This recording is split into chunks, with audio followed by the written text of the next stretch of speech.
Hello guys et bienvenue dans cette partie de la formation Microsoft Excel. Aujourd'hui, je vais vous montrer quelques astuces de formules que vous allez donc découvrir.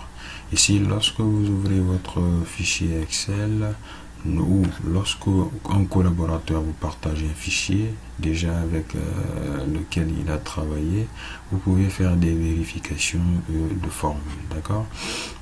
Cette vérification de formule est très utile pour pouvoir comprendre comment il a fait, qu'est-ce qui donc donne tel résultat. Ici, à supposer, vous voyez là, on a fait une sommation, d'accord? Une sommation de plusieurs éléments. Ici, comment le savoir? Ou quelle est la formule on a utilisée? On ne sait pas. Donc, lorsque vous avez ce type de classeur là, vous pouvez faire vos propres vérifications. D'abord, lorsque vous êtes sur l'onglet accueil, vous revenez ici sur l'onglet formule, d'accord? Cet onglet là a donc plusieurs groupes et nous avons ici la vérification de formule qui est le groupe qui nous intéresse réellement. Vous avez donc cette possibilité d'afficher toutes les formules utilisées. Et donc ici dans cette partie nous allons afficher les formules. Donc je clique dessus, d'accord, et vous voyez que automatiquement le fichier change. Nous avons tout donc les formules qui sont donc utilisées. Ici par exemple nous avons égal. La formule commence toujours par le signe égalité. Il faudrait donc retenir ça pour tout bon. Nous avons ici égal aujourd'hui et puis nous avons les parenthèses. Donc dès que nous avons entré cette formule, ça nous donne la date d'aujourd'hui. D'accord? Et ensuite, un peu plus devant, qu'est-ce que vous voyez? Nous avons aussi d'autres formules. Ici, nous avons la formule si, d'accord? Arrobase, donc prêt, ok, VP, donc VMP, d'accord? Et puis paiement, le nombre, paiement planifié. Donc ce sont ce qu'on appelle ici ces éléments. Vous voyez là. Donc au-delà de ça, nous avons d'autres formules. Ici, nous avons la formule ici somme qui donc calcule la somme d'un ensemble d'éléments qui sont là. Ici, donc à partir donc de I15, K9, vous voyez ici K9, donc ici à partir donc de I5 là jusqu'à K9. Et nous avons d'autres formules que nous avons là, c'est voilà pour le moment pas compréhensible. Et lorsque nous revenons, qu'est-ce que vous voyez? Vous voyez sont donc les différentes données que nous avons, d'accord? Et bien sûr cette partie ça va être un peu plus clair. Vous voyez là, on est bien dans formule et puis on clique sur afficher les formules, d'accord? Vous voyez là, ici on n'a pas assez d'éléments puisque nous n'avons que du texte, d'accord? Mais ici nous avons déjà utilisé une formule de recherche dans voilà, dans l'une des colonnes de notre tableau. Voilà. Ici on revient sur un troisième classeur. Vous voyez ici nous avons tantôt dans d'autres vidéos calculé la somme de ces éléments là. Nous allons afficher ce qu'on appelle les formules. Donc une fois affiché, qu'est-ce que vous remarquez ici? Il n'y a pas un changement majeur. Nous revenons juste ici, il n'y a pas cette formule ici, ce sont des textes ou ce sont des données saisies donc directement, d'accord? Mais juste ici nous avons la formule ou les formules de somme. Ici nous avons ce qu'on appelle somme avec le nom du tableau, donc c'est dans le tableau là.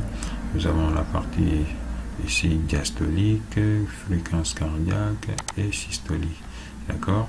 Donc c'est la somme donc de la première ligne, la somme de la deuxième ligne, la somme de la troisième ligne, la somme de la quatrième ligne. Donc vous allez observer la formule qui est utilisée, d'accord? Donc dès que je sélectionne donc pour utiliser l'astuce, donc comprendre quels sont les éléments qui ont été utilisés, qu'est-ce que vous faites? Vous sélectionnez la formule. Une fois la formule sélectionnée, qu'est-ce que vous remarquez? Vous remarquez que nous avons sélectionné donc ces trois éléments. Donc la formule prend la somme de ces trois éléments. Et quand nous prenons donc la deuxième formule, vous voyez la troisième formule, vous voyez, ok. Donc comme ça, dans votre classeur, vous allez comprendre comment votre collaborateur a déjà travaillé. Ici, quand je clique sur somme aussi, vous allez observer quel est donc l'élément qu'on a sélectionné et puis quelle est la somme que nous avons utilisée. Ici, vous voyez H15, H16, d'accord? Donc ici, nous avons H. Et puis, on va aller sur la partie 15. Vous voyez là, 15, 16. 15, 16, d'accord? Donc, c'est la somme des deux éléments qu'on a eu à faire. Puis, on a fait le calcul. C'est la même chose ici encore. Vous voyez, donc D15, E15, F15. Et lorsque nous revenons ici et nous remontons, vous allez voir, donc c'est la somme de ces différents éléments. Voici comment afficher exactement les formules. Maintenant, je voulais vous montrer autre chose. Vous allez donc utiliser une autre fonction qui est ce qu'on appelle repérer les antécédents. Donc ici, quand je clique sur cette partie, d'accord, c'est une somme de plusieurs éléments. Je clique sur repérer les antécédents. Donc avec les flèches, ça nous montre réellement d'ailleurs les éléments qu'on a utilisés pour obtenir voilà, ce résultat. Donc ici avec cette flèche, vous voyez que nous avons utilisé la somme de ces éléments-là pour obtenir cela, d'accord? Voilà. Et donc, on va aller sur d'autres éléments aussi pour voir. Donc, je sélectionne ici cette partie et puis je clique sur repérer antécédents. Et vous voyez là aussi les 89,62 € ont été obtenus. Donc, ça, c'est le taux d'intérêt en calculant, donc en faisant la somme de ces différents éléments-là. On va voir les 100 € aussi, repérer donc les antécédents. On dit ici, pour utiliser la commande repérer la cellule active doit contenir une formule. Donc cette cellule-là ne contient pas de formule. On va revenir sur cette date-là, on clique sur antécédent. Là aussi, on n'a pas de résultat. On revient sur cette partie, on clique sur antécédent. Là aussi, c'est la même chose. On revient sur cette somme, on clique. Et vous voyez, là aussi, nous avons directement une liaison de flèches. Donc 100 $. Nous avons ici à cette date, nous avons 5000, 4025. Donc, vous voyez un peu avec l'utilisation de l'onglet formule qu'on peut afficher ou on peut voir comment les formules ont été utilisées. On peut, voilà, ici, on peut supprimer les flèches. On peut faire une vérification d'erreur, d'accord? Voilà, à supposer ici quand je reviens ici avec cette formule, d'accord? Au lieu de aujourd'hui, donc j'enlève une parenthèse, je valide l'entrée, toujours là ça marche. Qu'est-ce que je vais faire? J'enlève ici, voilà, je valide. Et vous voyez donc on me dit non directement, ça veut dire qu'il y a une erreur dans la saisie donc, de la formule. On va cliquer sur vérification de formule. Et puis, qu'est-ce que vous voyez? Donc ici, nous avons erreur dans la cellule M12. Donc c'est cette cellule que nous avons là. Il y a une erreur. Donc vous pouvez afficher l'aide, afficher donc ou ignorer directement. Donc ici, lorsque vous cliquez, vous allez donc avoir l'aide avec Microsoft. Donc ici, il faudrait être connecté sur Internet pour observer cela. Donc pour notre cas ici, on revient donc reprendre, on peut ignorer ou modifier la barre de formule. Moi je clique ici sur suivant, vous voyez donc après il n'y a pas d'autres erreurs.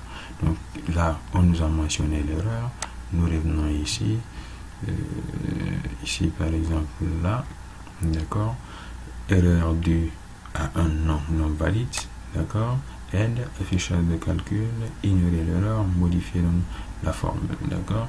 Ici je reviens, je mets aujourd'hui, d'accord, et puis ça me reste ce qu'on appelle erreur donc due au nom. Ça me reste maintenant les parenthèses. Je mets les parenthèses, je valide et voici donc le résultat.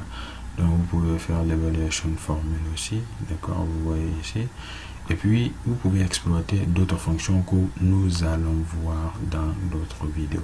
Donc c'est extrêmement important de vérifier les formules. Si un collaborateur partage un document, si vous ne savez pas comment il a procédé ou n'arrive pas à vous expliquer, vous avez cette possibilité donc de le faire. Donc merci d'avoir suivi cette vidéo. Pour me booster, n'hésitez pas à vous abonner, à liker, à activer la cloche pour ne rien rater. On est ensemble sur Gandalf Smart et portez-vous bien. À la prochaine.